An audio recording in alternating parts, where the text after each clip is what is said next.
Another U.S. soybean shipment bound for Jakarta was canceled.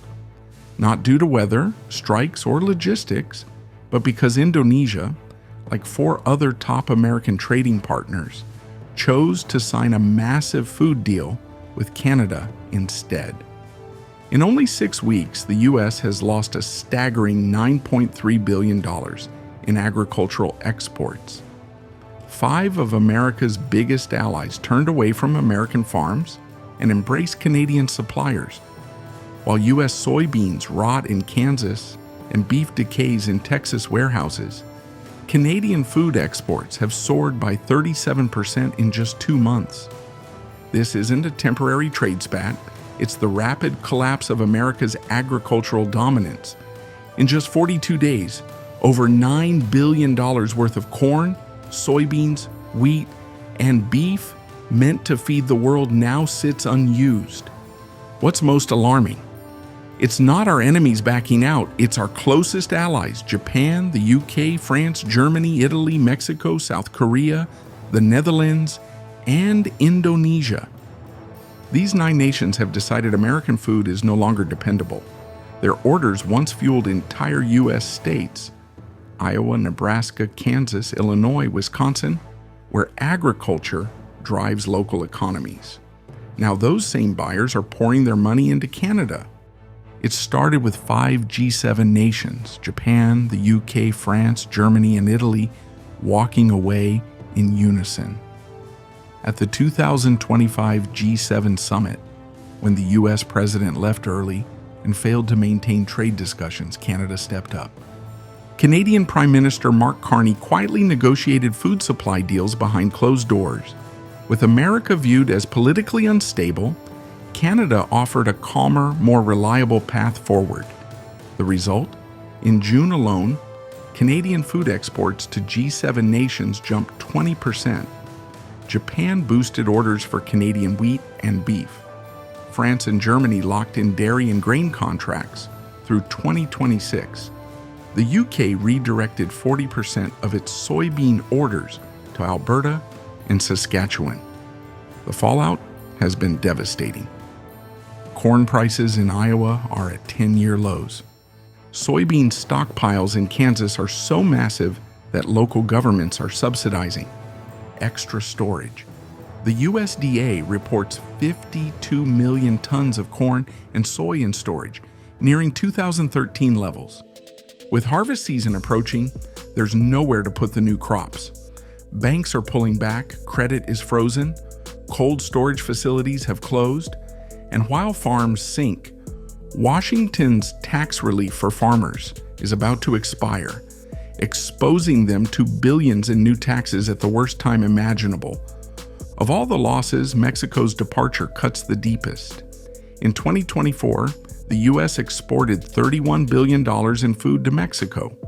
Corn from Iowa, beef from Texas, soybeans from Nebraska. It was a daily cross-border flow.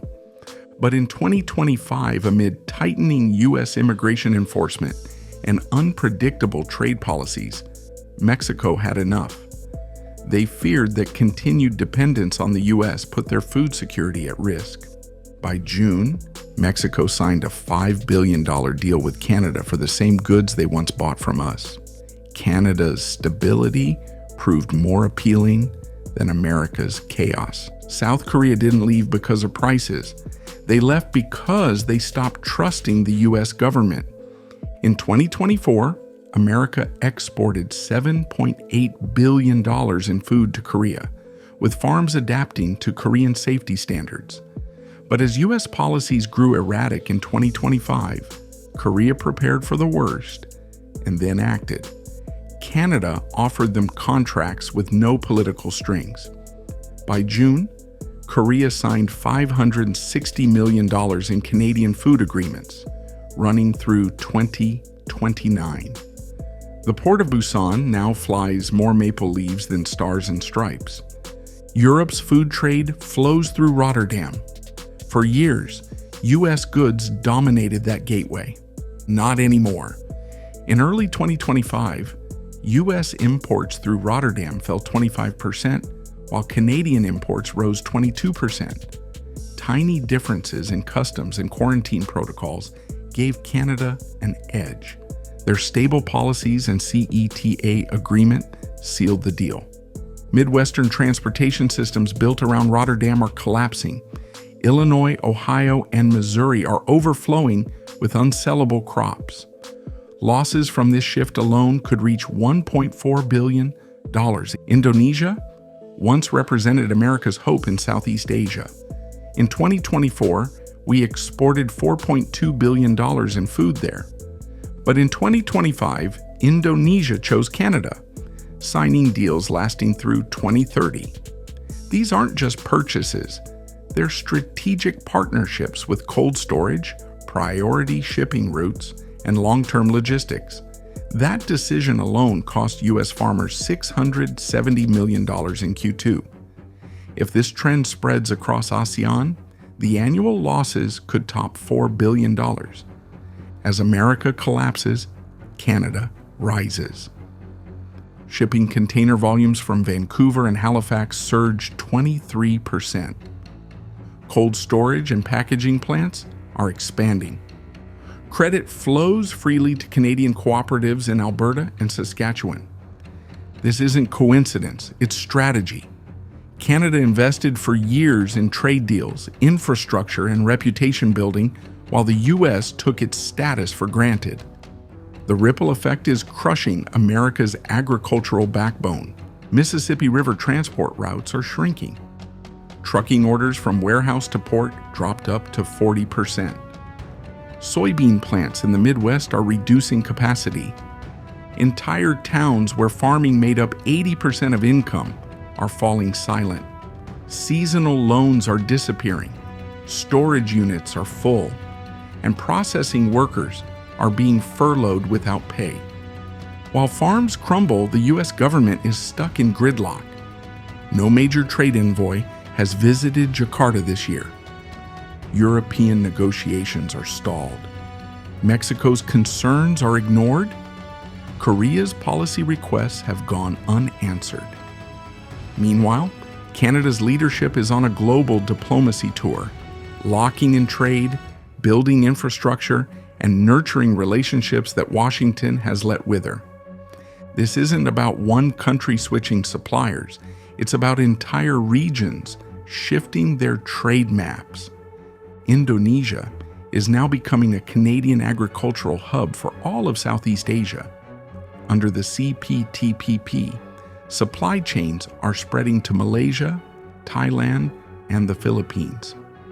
Europe's shift from Rotterdam is bleeding into direct Canadian relationships. Mexico's pivot may lead other Latin American nations to follow suit. It's a network effect, and once established, it's nearly impossible to reverse. The fall of U.S. agricultural exports isn't just lost revenue, it's lost geopolitical influence. Food is power. For decades, U.S. grain and beef kept allies aligned with American interests. Now that leverage is gone. Canada is becoming the center of global food security. The U.S. is being pushed to the margins. And when countries stop needing your food, they stop needing your approval. Even if the U.S. fixes policies or offers better deals, rebuilding won't be easy. Korea's infrastructure now runs through Canadian ports. Mexico is rewiring logistics with Canada. European ports are retooling for Canadian goods. This isn't just about contracts, it's about infrastructure and trust. American farmers can improve product quality, but if buyers don't need you anymore, they won't come back. For many U.S. farmers, this is no longer a dip, it's a downfall. Some are switching crops to chase domestic buyers. Others are selling to developers or corporate giants. Most are praying it ends before everything is lost. But international buyers aren't returning. Canada has proven itself to be just as capable, far more stable, and significantly less trouble. Another contract canceled. Another shipment rerouted. another blow to America's agricultural empire. In just 6 weeks, we lost $9.3 billion in food exports. Canada's surged 37%. This isn't about farming, it's about trust. And America has lost it.